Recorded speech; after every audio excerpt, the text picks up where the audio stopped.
किसी ने बड़े कमाल की बात कही है कि इंसान जब गलत काम करने जाता है तो आगे देखता है, पीछे देखता है, राइट देखता है, लेफ्ट देखता है, लेकिन वह ऊपर देखना भूल जाता है। नमस्ते दोस्तों, मैं हूं आपका अपना दोस्त दिलीप राजपूत। आज मैं एक छोटी सी कहानी लेकर आया हूं आप सबके लिए। चलो तो मैं बिना देरी के कहानी को स्टार्ट करता हूं। एक महात्मा जी जो अपने शिष्य के साथ भ्रमण पर निकले हुए थे।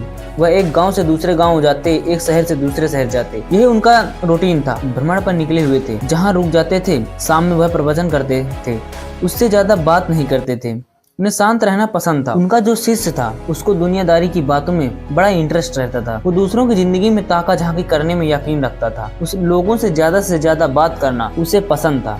महात्मा जी को ये सब पसंद नहीं था। वह ज्यादा किसी के जीवन में ताका झांकी करते नहीं थे, अपने काम से काम रहते थे। अपने रास्ते पर चलते एक सुबह निकले हुए थे। भ्रमण पर वही उनकी यात्रा चल रही थी। एक नदी के किनारे से जा रहे थे तो उन्होंने देखा कि एक मछुआरा जो था वो मछली पकड़ रहा था। गुरुजी तो अपना चुपचाप, महात्मा जी तो निकल गए। शिष्य से रहा नहीं गया।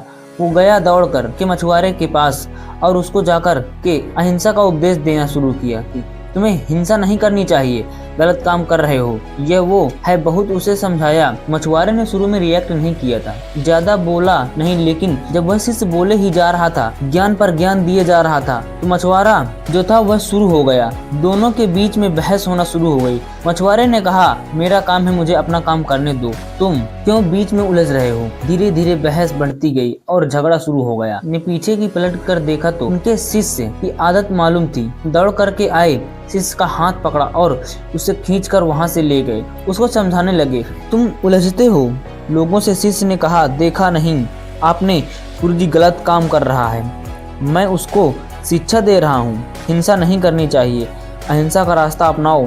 तो गुरुजी ने कहा, अरे तुम उसे शिक्षा क्यों दे रहे हो, तुम उसे क्यों उसके पीछे पड़ रहे हो। तो शिष्य ने कहा, मुझे समझाना पड़ेगा, वरना कोई दंड तो दे नहीं रहा है। यहाँ के महाराज ने भी कोई प्रावधान नहीं रखा है कि ऐसे लोगों को दंड मिले। गुरुजी ने कहा, यहाँ कोई किसी को दंड नहीं देगा, दंड तो वो देगा जिनको देना है। तुम्हें दंड देने की जरूरत नहीं है, तुम्हें ज्यादा सोचने की जरूरत नहीं है। शिष्य ने कहा, वो क्या दंड देगा। गुरुजी ने कहा, बस समय आने पर वह अपना फैसला सुना देता है। हमें इस कचड़े में पड़ने की जरूरत नहीं है, हमें झगड़ा करने की जरूरत नहीं है। शिष्य चुप हो गया।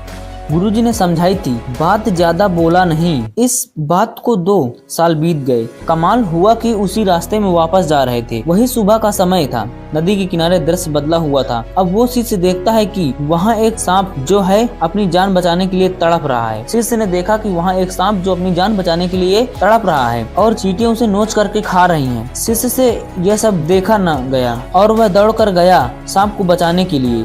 गुरुजी ने फिर से हाथ पकड़ लिया, बोले, नहीं, जो हो रहा है उन्हें होने दो। शिष्य ने कहा, गजब करते हो, कोई हिंसा कर रहा है, रोक रहा हूँ, तुम मना कर रहे हो। किसी की जान बचा रहा हूँ तो मना कर रहे हो। गुरुजी ने कहा, मैंने कहा था ना, वो अपना फैसला सुनाता है, उसे अपना फैसला सुनाने दो।